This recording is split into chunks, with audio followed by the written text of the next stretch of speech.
Seguimos avanzando aquí en Directo a América para contarles lo que está sucediendo en el mundo. Yo soy Rodrigo Sedano. Vamos con los titulares. Cuando se cumplen 32 años de los acuerdos de Oslo, médicos de Gaza informan de al menos 32 muertos por ataques israelíes este sábado, 12 de ellos niños. El ejército israelí afirma que al menos 250.000 personas han huido de la ciudad de Gaza desde el inicio de su ofensiva. Y la capital del Reino Unido, Londres, ve cómo miles de personas se congregan en una protesta anti-inmigración que culmina en una de las avenidas que dirigen al Parlamento. Cerca de allí se convocó también una contramarcha por grupos antifascistas y antirracismo.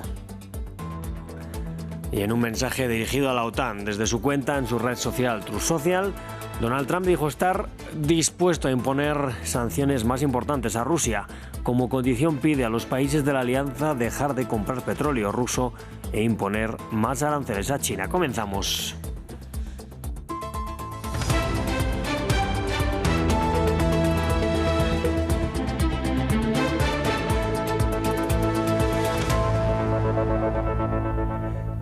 Vamos a abrir el informativo de la Franja de Gaza. Allí las autoridades sanitarias informan de un nuevo sábado sangriento con al menos 32 muertos por ataques de Israel y el bombardeo a otro edificio, la Torre Nur. La morgue del Hospital Al-Shifa afirma que 12 de estas víctimas son niños. Uno de los ataques más mortíferos acabó con la vida de toda una familia de 10 personas en el barrio Sheikh Radwan, en la ciudad de Gaza. Según el ejército israelí, de la capital del enclave habrían huido ya 250.000 personas en las últimas semanas desde el inicio de su ofensiva, que tiene el objetivo declarado de expulsar a toda la población de la ciudad de Gaza. Entre tanto, la hambruna sigue avanzando y ya son 145 los niños que han muerto de hambre según las autoridades médicas del enclave. Los israelíes nos ordenaron que evacuáramos porque querían atacar esta zona. ¿Qué querían atacar? No lo sabemos. Nos alejamos casi 1 kilómetro del lugar y como pueden ver, al regresar nos encontramos con mis hermanos, mi padre y yo viviendo en casi 15 tiendas de campaña. ¿Ven alguna tienda de campaña? Nada, se convirtieron en cenizas, todas destrozadas. Quería ir al sur pero ahora no puedo. No tengo tienda de campaña ni dinero y solo Dios sabe en qué condiciones estoy. Bueno, después del inédito ataque de Israel contra Hamás en Qatar, Estados Unidos navega ahora entre sus aliados. Si bien Qatar y sus vecinos del Golfo han expresado indignación tras este ataque, Israel ha dicho que va a perseguir a los dirigentes de Hamás, estén donde estén. El viernes, Trump se reunió con el primer ministro qatarí, mientras que se espera que Marco Rubio esté este sábado en Jerusalén. Nos lo cuenta Gabriel Colchen. Unos días después del ataque de Israel contra dirigentes de Hamás en Qatar, la administración estadounidense maniobra entre sus dos grandes aliados. Donald Trump se reunió con el primer ministro qatarí Mohammed Al-Thani el viernes en un intento de tranquilizar a Doha, su gran socio militar y económico regional. En mayo, el presidente había efectuado su primer viaje internacional a los países del Golfo, firmando importantes acuerdos comerciales. En paralelo, el secretario de Estado Marco Rubio viaja este sábado a Jerusalén para enseñar su apoyo a Israel. El 9 de septiembre, Israel atacó territorio qatarí en un intento en gran medida fallido de eliminar a altos cargos de Hamás, y eso mientras estaban llevando a cabo negociaciones sobre una propuesta estadounidense de cese el fuego en Gaza. El ataque no solo pone en peligro a las negociaciones de tregua impulsadas por Donald Trump, sino que cuestiona la capacidad de Washington de tener control sobre las acciones de Israel y de asegurar cierta seguridad a los países del Golfo. En un mensaje en su red Truth Social, el presidente estadounidense expresó cierta frustración ante el ataque y prometió que no se repetirá tal incidente en Qatar. Bombardear unilateralmente el interior de Qatar, una nación soberana y aliada cercana de Estados Unidos, que está trabajando muy duro y asumiendo valientemente riesgos con nosotros para negociar la paz, no contribuye a los objetivos de Israel ni de Estados Unidos. Sin embargo, eliminar a Hamás, que se ha beneficiado del sufrimiento de los habitantes de Gaza, es un objetivo loable. Quiero que se libere a todos los rehenes y se entregue los cadáveres de los fallecidos, y que esta guerra termine ya. Según el medio político, Donald Trump, quien desea poder jugar un papel central en el fin de la guerra en Gaza, sospecha que Benjamin Netanyahu quiere sabotear las negociaciones. Si bien el presidente parece molesto, Marco Rubio llega a Jerusalén para enseñar el compromiso de Estados Unidos a la seguridad de Israel.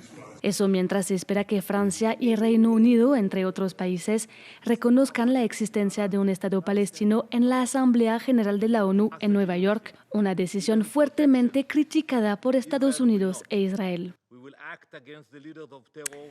El 13 de septiembre de 1993, el primer ministro de Israel, Yitzhak Rabin, y el presidente de la Organización para la Liberación Palestina, Yasser Arafat, sellaban con un apretón de manos los acuerdos de Oslo. Era un episodio de esperanza para una región marcada por la violencia y hoy, 32 años después, la solución de los dos estados y la idea de paz entre palestinos e israelíes parecen cada vez más lejanas. Vamos a verlo. Se cumplen 32 años de los acuerdos de Oslo, aquel histórico momento en 1993, cuando israelíes y palestinos estrechaban manos en Washington bajo la mirada de Bill Clinton, y el mundo entero veía renacer la esperanza de la paz en Medio Oriente. Nosotros que hemos luchado contra ustedes, los palestinos, les decimos hoy con voz alta y clara, basta de sangre y lágrimas, basta.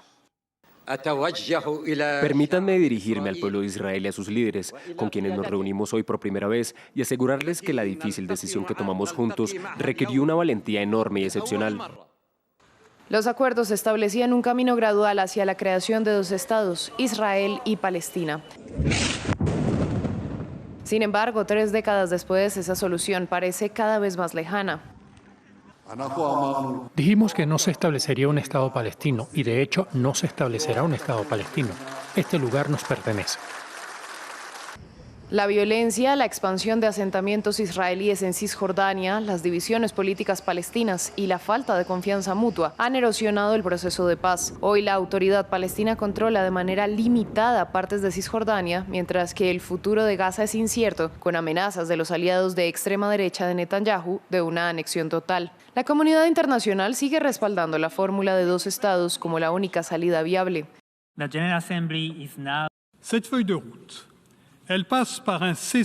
Esta hoja de ruta implica un alto el fuego inmediato en Gaza y la liberación de todos los rehenes, implica el establecimiento de un Estado palestino viable y soberano, implica el desarme de Hamás y su exclusión del gobierno en Gaza. Sin embargo, en el terreno los hechos apuntan a lo contrario, más confrontación, más desconfianza y menos espacio para la negociación. 32 años después, los acuerdos de Oslo permanecen como un símbolo de lo que pudo haber sido, pero la paz que prometieron sigue siendo un horizonte cada vez más distante. Shalom, salam, peace. Vamos ahora hasta Londres, la capital del Reino Unido, que este sábado ve una multitudinaria protesta anti-inmigración. La marcha ha sido convocada por el activista anti-inmigración Tommy Robinson bajo el lema Unir al Reino. Miles de personas han marchado, desde cerca del puente de Waterloo hasta el extremo sur de Whitehall, la vía principal hacia el Parlamento. En el otro extremo de esta vía estaba programada también una contramarcha organizada por Stand Up to Racism. La calificación de la deuda francesa por la agencia estadounidense Fitch ha llegado a su nivel más bajo en la historia, con una nota de A+. Esta bajada en la calificación de riesgo de la deuda francesa es la consecuencia de las repetidas crisis políticas en el país y de su incapacidad de tomar medidas convincentes para bajar su déficit público. Esta será sin duda una de las principales y difíciles tareas del nuevo primer ministro Sébastien Lecornu. Vamos a ver el informe. De AAA a AA- a A+, la calificación de la deuda de Francia llegó a su nivel más bajo en la historia. La agencia de calificación Fitch, una de las más importantes en el mundo, decidió bajar la nota de Francia de AA- a A+. Eso significa que la deuda francesa perdió en calidad. Las agencias de calificación pueden poner una nota que va desde el AAA al D según la capacidad del país de reembolsar su deuda. Cuando más alta la nota, mayor chance para el país de obtener préstamos y con tasas de interés más bajos. Sí, podría haber un impacto, ya que los inversores comprarían menos deuda francesa y más deuda de países de la zona euro. Pensamos especialmente en Alemania, que por supuesto tiene un gasto público más virtuoso. Así que muchos inversores podrían decir, hay inversiones y unas finanzas públicas mejor gestionadas en Alemania, por lo que compraremos más deuda alemana y menos deuda francesa. En medio de repetidas crisis políticas y con uno de los déficits públicos más elevados de la Unión Europea, Francia ha perdido en estabilidad financiera. Entre 2012 y 2013 ya había perdido su nota AAA y hoy se cuestiona aún más la capacidad de Francia de poder reembolsar su deuda, que se eleva actualmente al 114% de su PIB, es decir, 3,4 billones de euros. El plan de presupuesto para 2026 del ex primer ministro François Bayrou preveía recortes de casi 44.000 millones de euros, pero fue ampliamente rechazado y llevó a la caída del gobierno. Ahora el nuevo primer ministro Sébastien Lecornu debe urgentemente hacer adoptar un presupuesto que permita bajar el déficit público, una tarea complicada con un parlamento dividido y partidos en desacuerdo sobre dónde y cuántos recortes hacer. Y el presidente de Estados Unidos, Donald Trump, se ha dirigido a los países de la OTAN. El mandatario asegura estar dispuesto a imponer importantes sanciones a Rusia, pero pide como condición que los miembros de la alianza dejen de comprar petróleo ruso. Les pide también mayores aranceles a China. Estoy dispuesto a imponer sanciones importantes a Rusia cuando todos los países de la OTAN hayan acordado y comenzado a hacer lo mismo, y cuando todos los países de la OTAN dejen de comprar petróleo a Rusia. Creo que esto, junto con la imposición por parte de la OTAN como grupo de aranceles del 50% al 100% a China, que se retirarán por completo una vez finalizada la guerra con Rusia y Ucrania, también será de gran ayuda para poner fin a esta guerra mortal pero ridícula. Entre tanto, Rusia y Belarus continúan con los ejercicios militares Zapad que realizan cada 4 años. Estos incluyen simulacros en ambos países y en los mares Báltico y de Barents, según el Ministerio de Defensa ruso, que niega además una amenaza para la vecina Polonia y otros países europeos. Polonia, sin embargo, ve con preocupación estos ejercicios, especialmente tras la incursión de drones rusos en su territorio. El país confirmó hoy, además, el inicio de una nueva iniciativa militar de la OTAN en su país destinada a reforzar el flanco oriental de la alianza. Seguimos. En el continente asiático, en Myanmar, medios locales reportan el bombardeo a 2 escuelas por parte del ejército. Al menos una de ellas sería un internado en la ciudad de Kuatap, controlada por los rebeldes. Estos reportes hablan de al menos 22 muertos en el ataque que tuvo lugar a la 1 de la madrugada. UNICEF emitió un comunicado de condena denunciando que este episodio muestra un patrón de violencia creciente en el estado de Rakhine. Y el presidente de Nepal, Ramchandra Paudel, disolvió el Parlamento y convocó nuevas elecciones para el 5 de marzo, según informó su oficina el viernes por la noche.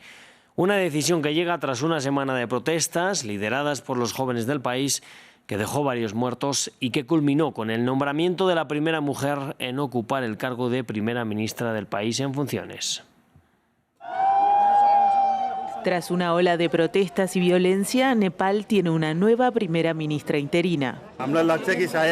Sentimos que amanece una época dorada. Estamos muy emocionados. Lo mejor es que la primera mujer presidenta del Tribunal Supremo se ha convertido en la primera mujer primera ministra. Sushila Karki debe ahora formar su gabinete y dirigir el país hacia las elecciones, previstas para el próximo mes de marzo.